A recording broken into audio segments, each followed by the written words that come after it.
আমি মনে করি এটা কিছু আমলার ভুল। সেই আমলার ভুলটা কোথায়? সেটা হচ্ছে সন্দীপ ঘোষকে ট্রান্সফার করা। এটা কি আমলার ভুল? আমি আমলার ভুল মনে করি, কারণ সন্দীপ ঘোষের সাথে কিছু আমলার খুব ভালো সম্পর্ক না, কিন্তু তাকে যে আবার পদত্যাগ দেওয়ার পর তাকে যে অন্য একটি ঐতিহ্যবাহী মেডিকেল কলেজের শীর্ষে বসানো, সেটা তো আমলাদের দোষ দিলে হবে না, সেটা তো একদম শীর্ষস্তর থেকে বলা হয়েছে। স্বাস্থ্য ভবন চালান এমন অনেক কর্তা ব্যক্তিরা, দেখুন মমতা বন্দ্যোপাধ্যায় প্রত্যেকটা ট্রান্সফারের কেস মনিটর করবেন রাজ্যের মুখ্যমন্ত্রী হিসাবে, এটা সম্ভব না। আমি কত নম্বর গাড়িতে করে উঠে R+ আসবো এটা আপনার দেখার বিষয় নয় ঋতব্রত দা, আপনার আরো কর্মীরা রয়েছেন ওটা দেখার জন্য। তাহলে আপনি ইন্টারভিউ কখন করবেন? তো মমতা বন্দ্যোপাধ্যায় তো মুখ্যমন্ত্রী, তার অনেক কাজ আছে, কে কোথায় ট্রান্সফার হবেন ওটা দেখা মুখ্যমন্ত্রীর কাজ নয়। ফলে সন্দীপ ঘোষের সঙ্গে যেহেতু ভালো সম্পর্ক স্বাস্থ্য ভবনের কর্তাদের, তিনি এর আগেও তার ট্রান্সফার ব্যাকট্র্যাক করিয়েছেন এবং এই সময় তিনি একটা ভালো জায়গায় নিয়েছেন। কিন্তু যখন দেখা গেল এটা নিয়ে বিতর্ক, এই যে একটা খবর ছড়ানো হয়েছিল যে তিনবার নাকি সন্দীপ ঘোষ চাকরি পেয়ে গেছে, তিনবার কোথায়? আরজিকর থেকে পেলেন ন্যাশনাল মেডিকেলে, ওটাই একবারই, ব্যাস গল্প শেষ। এই যে ছড়ানো হচ্ছে স্বাস্থ্য ভবনের OSD পদে ওনাকে দেওয়া হয়েছে, এটাও ফেক নিউজ।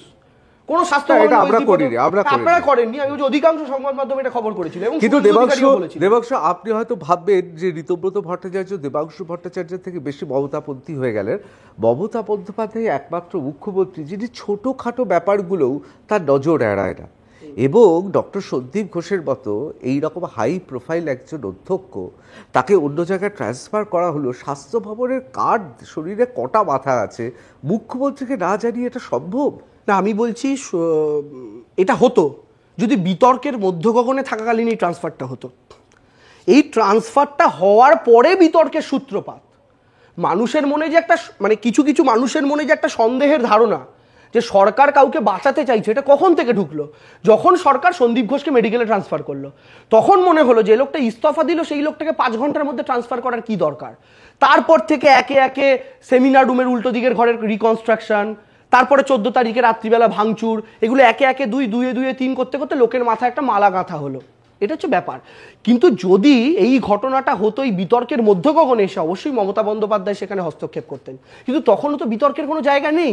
একজন সরকারি অফিসার তিনি ইস্তফা দিচ্ছেন, তাকে অন্য কোথাও একটা দেখে নাও বাবা কোথায় দেওয়া যায়, সে একজন স্বাস্থ্য ভবনের কর্তা অন্য একটা হাসপাতালে বিতর্ক হচ্ছে, সরিয়ে আরেকটা হাসপাতালে দিয়ে দিয়েছেন। কিন্তু এটা থেকে যখন দেখা গেল বিতর্ক হয়েছে, তখন কিন্তু মমতা বন্দ্যোপাধ্যায় তাকে ওয়েটিংয়ে পাঠালেন, তখন কিন্তু তাকে আর নতুন কোনো জায়গায় দেওয়া হয়নি। মমতা বন্দ্যোপাধ্যায় ঢুকলেন, তখন থেকে কিন্তু এই ট্রান্সফারের ব্যাপারটার মধ্যে ট্রান্সপারেন্সি এলো, আমি এটা বলতে চাইছি।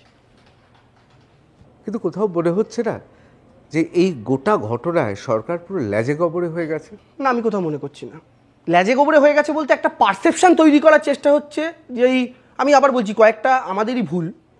সন্দীপ ঘোষকে আমি আবার বলছি 5 ঘন্টার মধ্যে দেওয়া, সে কোনো আধিকারিকও যদি করে থাকে, ওটা আমাদের বিপক্ষে গেছে। তখনও পাওয়ারে ছিল বস, তখনও পাওয়ারে ছিল ডক্টর সন্দীপ ঘোষ, একদম, আমি ওটাই বলছি। তো ফলে আমার বলতে দ্বিধা নেই যে তাকে ওই 5 ঘন্টার মধ্যে ট্রান্সফার করাটা, এই পাওয়ারটা কিন্তু এই সরকারই দিয়েছিল। একটা অপটিক্সে গন্ডগোল হয়েছে, এই সরকারই কিন্তু এই ক্ষমতাটা দিয়েছিল। কোনো সরকার কাউকে, আমি আবার বলছি সন্দীপ ঘোষের পাওয়ারের মূল জায়গা হচ্ছে স্বাস্থ্য ভবনের কিছু কর্তার সাথে সুসম্পর্ক, সবটা পলিটিক্যাল জায়গা থেকে হয় না। স্বাস্থ্য ভবনের সেই সব কর্তারা তাকেই চমকাবে যার আরো ওপর দিকে তার একটা বলা যেতে পারে ব্যক্তিগত সম্পর্কের খাতিরে বহু জায়গায় দেখেছি। আমাদের বহু ছেলে ছিল যে হেড স্যারের সাথে ভালো সম্পর্ক রাখতো, প্র্যাকটিক্যালে বেশি নাম্বার পায়, প্রচুর ছেলে ছিল। শিক্ষামন্ত্রী তো দেয়নি নাম্বার। তা বলছে সরকারি হেড স্যার বা হেড মিস্ট্রেসের সঙ্গে সম্পর্ক ছিল। আমি হেড স্যার বলছি, আমি স্বাস্থ্য ভবনের কর্তাদের কথা বলছি। সরি, এটা আবার সাংবাদিকতা। এটা আমি যদি হেড মিস্ট্রেসের কথা বলতে, দেখুন হেড মিস্ট্রেসের এখন ফেসবুকে খুব সুন্দর একটা জিনিস ঘুরছে, আমার বেশ ভালো লাগলো, যে ছাত্র প্রত্যেক পরীক্ষায় 0 পাচ্ছে সে তো হেড মিস্ট্রেসের পদত্যাগ চাইবেই। এটা ফেসবুকে খুব ঘুরছে, মানুষ খুব পছন্দ করছে ব্যাপারটা।